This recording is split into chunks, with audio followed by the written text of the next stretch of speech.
Do you swear that one of your legs is shorter than the other? This is something that I hear from riders all the time.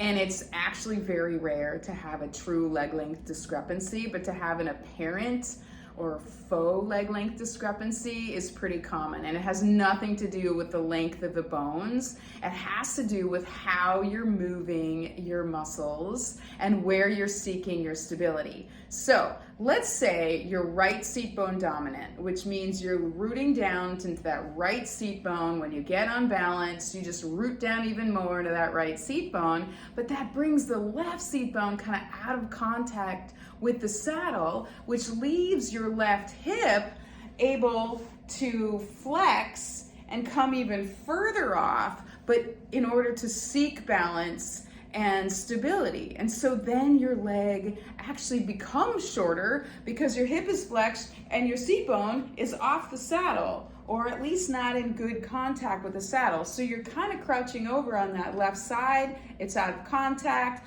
and tends to feel like it's flopping around, and you swear to God it's shorter.